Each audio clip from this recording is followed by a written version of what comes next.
Peace that surpasses all understanding. Um, part four. Part four.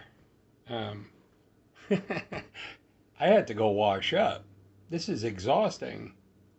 This is truly exhausting. Um, there's a friend of mine who does, who she has a online business, and she offers services. And one of the things that she does for fun, and a lot of people really enjoy, is she does tarot. And she'll go through a series of numerous reads in one day, and I'm like, I'm looking at this experience that I'm having today, and I'm like, wow, how does she do that? This is exhausting. I had to go wash up, especially due to the subject matter of what we're talking about. And I felt I was starting to feel dirty, like dirty, drained, exhausted, um, you know, washed up, and made myself something hot to drink and feeling a little bit better. But boy, I'll tell you. So the part three, we left off. I had made some pivotal changes in my life, and at that point, the level and depth of my depression was so powerful that I definitely did the deep dive into the drinking and the drugs, heavy, heavy, heavy, the self harm. Um, but again, drawing on my past experience now from a positive standpoint, and the examples of my grandmother and my grandfather, not my biological grandfather, she married a second time anyway. Um, but drawing on that experience of when I did live with them, and at that time in my life, I became kind of like like how did shit go so wrong? I had this bad experience, I had this wonderful experience, then it was game on. Um, but how did my life become such a ball of chaos? And taking stock of my life, and I became kind of hyper focused on that time of my life where I felt safe and secure and loved and nurtured and etc. And my mindset changed, knowing from this overly sexual experience that I had, between the ages of um, 16 and through the yacht club experience. Um, and then the contrasting perception of my grandparents being in a monogamous relationship, very loving. Um, the contrast of their, my experience living with them, and focusing on there's got to be something better, and that was the finest example of what's better. And even in the depth of that depression and that mindset and the guilt and the shame and the remorse and whatever, um,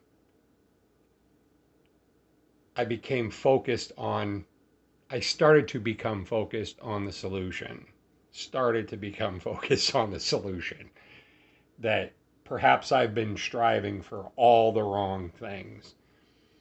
And at that point, it was still a question of things, external people, places, and things, substances, sex, addiction, money, relationships.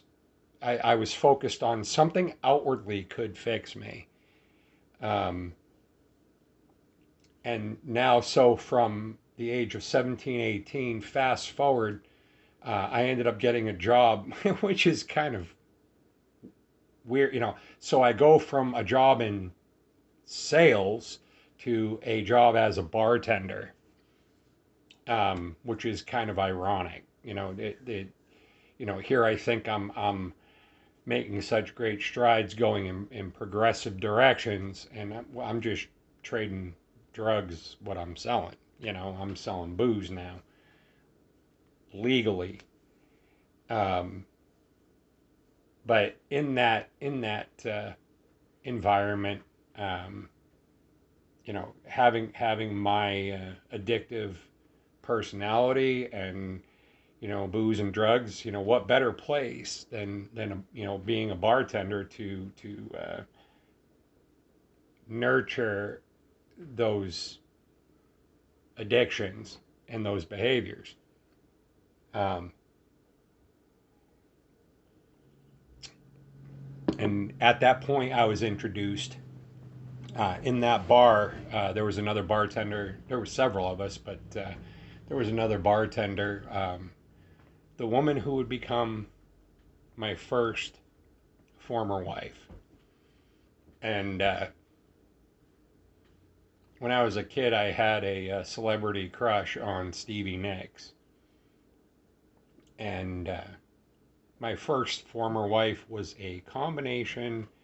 She caught my attention. She was pretty. She was very attractive, physically very attractive, and she was what I would describe as a combination of Stevie Nicks. Um, she had like Stevie Nicks hair. So Stevie Nicks and Terry Garr, the actress. There was like a, and she used to get that from people. You look like Terry Garr and Stevie Nicks. Anyway, uh, but being in that environment, um, wonderful creative woman, amazing artist, inspired, inspired creativity. Just it was definitely one of the things that like wow, look at what wow, and very reminiscent of my grandmother. My grandmother was very creative, loved the garden, and I don't mean just planting shit. My grandmother, landscape. I mean, her yard, her garden was just stunning. And my first former wife um, was much the same. A lot of her creativity was through artwork, and a lot of it was gardening and just, but here we go, repeating cycles, right? And I had mentioned this earlier. Um, Seeking to gain acceptance and approval from emotionally damaged women um, who represented my mother, older women. And she was 6 years my senior. I am currently 54 years old.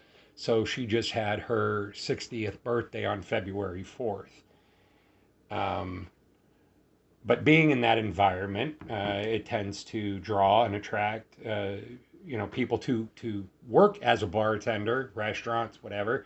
You're going to be attracting a lot of people with addictive personalities to work there, and we both were very much into the party lifestyle, the drinking and the drugs, and she enjoyed it very much as well, and that was another one of the things that um, we enjoyed about each other. We were, from an AA standpoint, I was in recovery, but from an AA standpoint, we were drinking buddies. We had wonderful times, uh, travel and dining, and we owned two home and garden businesses together. Very, very lucrative. We traveled a lot. We dined out a lot. Um, but that relationship ultimately, truly was based in addiction. We were drinking buddies. To this day, I love her and I respect her. And there was a period where when I was getting sober and we had separated and divorced, where I had returned to her on one particular occasion. There is value and worth and beauty and grace um, in her that and I went back to her as a plea to invite her to come get sober and see if we can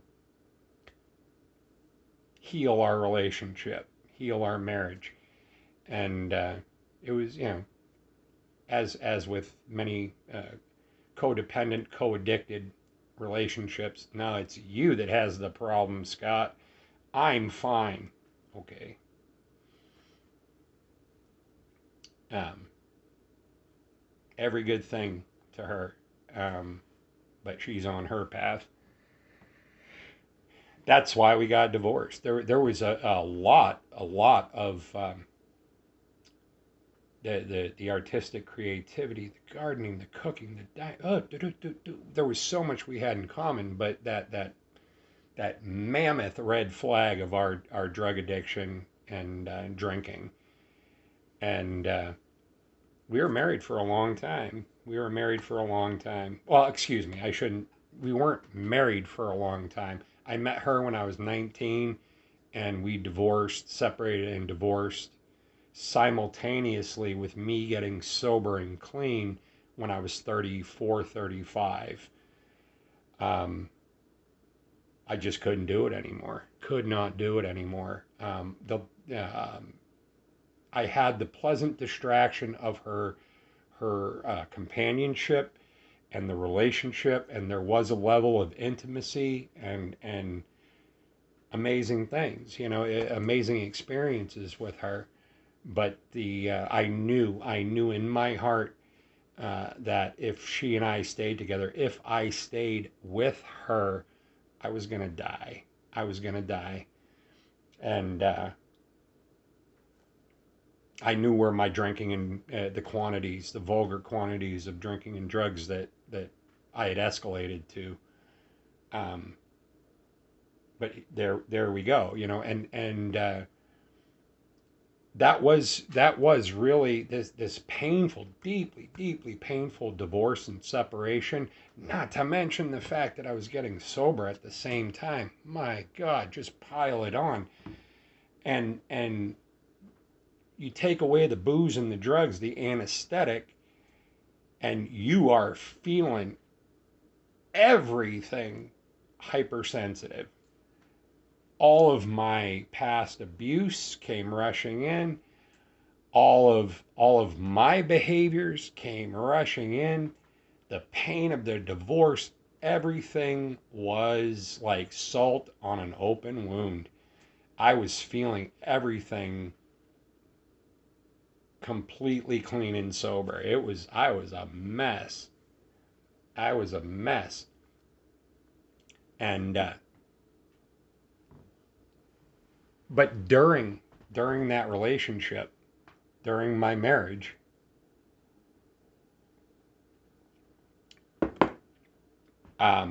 we had a mutual friend who um, I was bartending 3 nights a week. And that's really all I needed to do. Um, Bartending can be very lucrative, and but I was looking for something different. The lifestyle, I was, the hours, whatever, da da da da da, and a mutual friend of ours worked for a treatment center that dealt with emotionally, physically, sexually abused kids, and they were looking for part-time relief substitute workers, and I thought it might be interesting, especially, and boy, was my ego not in a healthy place. I thought for sure that I could go in there and I'm going to do some good. But I did. I got into this job as a relief worker, counselor substitute, and over the course of the years, and again, I mentioned it in one of the last videos, typically as a working in these environments, it's a very rapid burnout rate for employees. At the time, humane restraints were very commonplace. It's a very dense, oppressive environment. It can be. But having my past experiences with trauma and abuse, on some level, I was uniquely qualified. And, a typical 18-month burnout rate. I ended up doing this for 13 years, and it was a huge growing experience for me. Huge, very painful, but a huge growing experience for me. Um, so, 35 years old, we get divorced, and I have devoted myself at that point to wellness. The drinking. I thought all my problems. Yeah, I really did at that point. That everything was caused because I had an addictive personality. Bullshit. Why was I drinking and drugging the way I was in the first place? I.e., my trauma. And until I deal with my trauma, um, and that's what getting sober taught me or showed me. No, dude, it's not. The drinking isn't your problem. Yes, I was addicted to drinking and drugs, but the drinking wasn't the problem. That was the reaction to the problem of my childhood trauma. And that really opened me up, gaining a little bit of sobriety, a little bit more, a little bit more, a little bit more. A year turned into 2 years. Brief relapse, get sober again, back into it, heal, heal, heal. Go to counseling myself. Um, you know, every diagnosis was thrown at me from psychiatrists and uh, bipolar disorder, manic depression. And like, here, take some meds. I'm like, fuck the meds. I'm trying to be clean and sober here. Um, but over the course of that experience, I mean, and it was a roller coaster ride. It was it was rough, man. It was rough addressing all of that from a clean, sober point of view, and everything being hypersensitive and hyper painful. I had never dealt with any of it. I had squashed it down with booze and drugs and sex, you know. Um, but coming to some awareness through that process of getting sober, going into counseling, and learning that I have value outside of the thickness of my wallet, my virility, and my sexuality. I have a voice. I have energy. I have a heart. I have purpose outside of these distorted beliefs that were imposed upon me as a child, these core beliefs.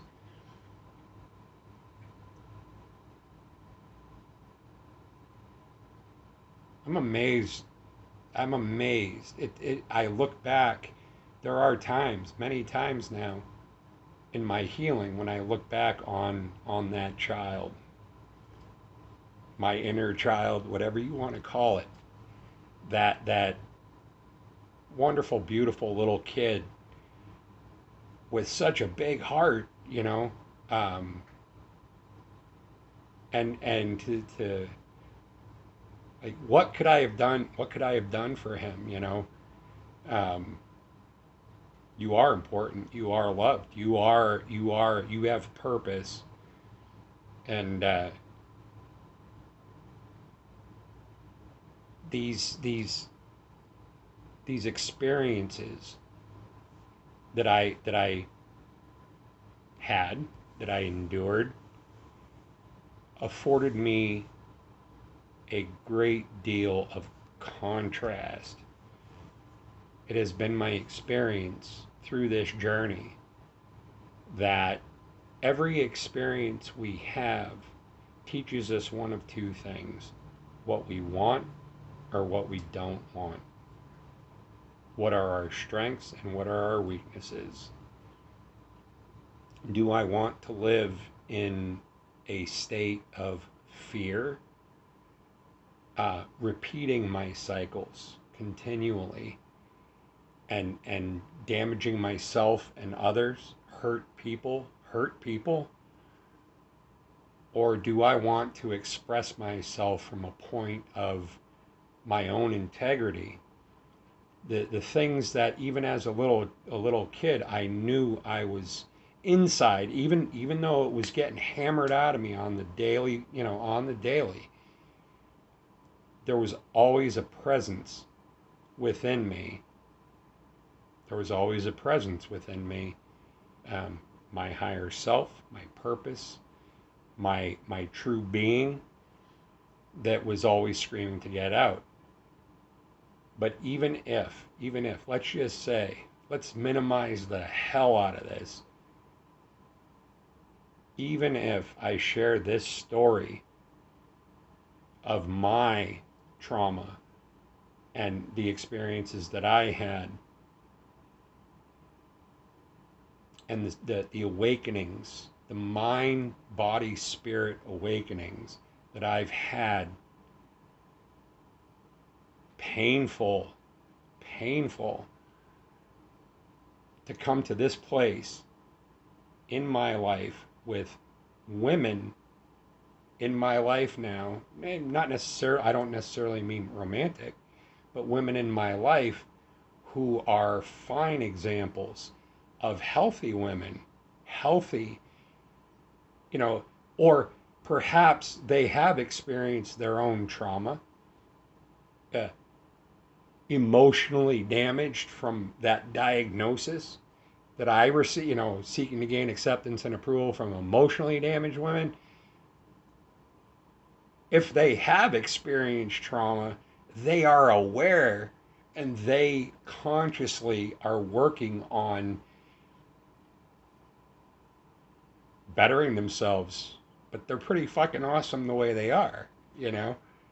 I'm very fortunate to have the relationships that I'm having now. It's amazing to me. A buttload of pain. But there was a trigger that spurred this on, and you know, I self nurturing. That's one of the most important things: self nurturing and forgiveness, self forgiveness, and that goes to forgiving my mother. But initially, I had to forgive myself, and forgive myself of what? I didn't deserve those things that happened to me. I didn't call down the thunder on myself and say, oh, sign me up for that. Or maybe I did. Maybe I had a life contract. Who knows?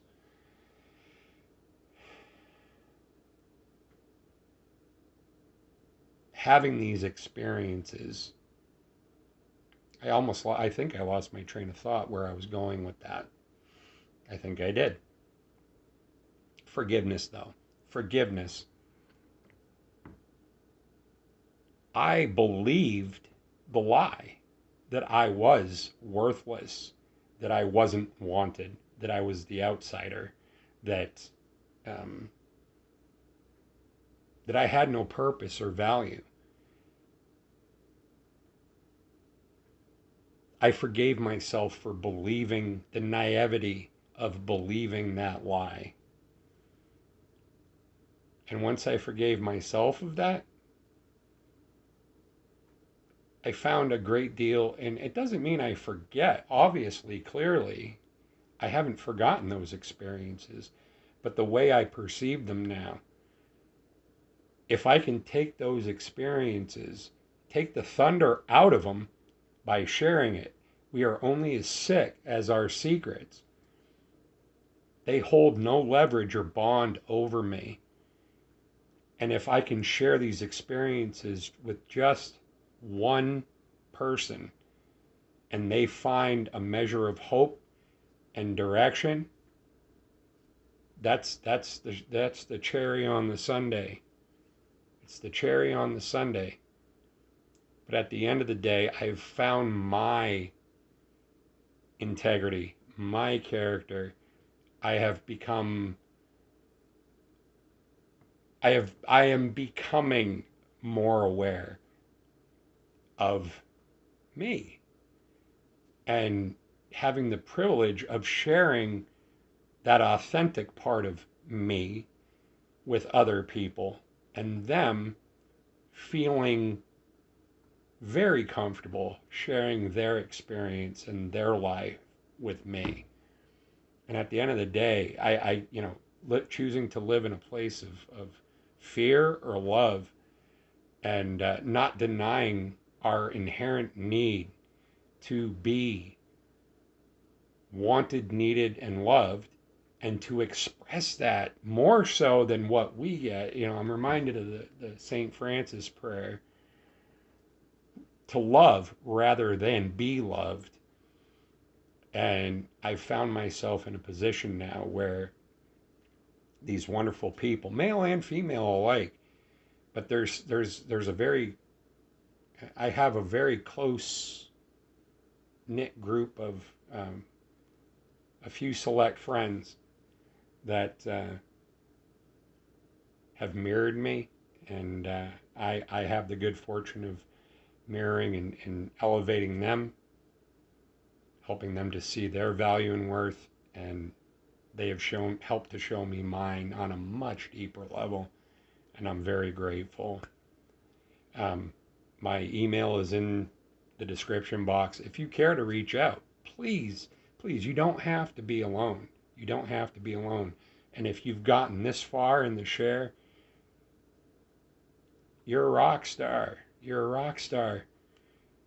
You are worth every good thing. Every good thing. Don't believe the lie. It's a lie.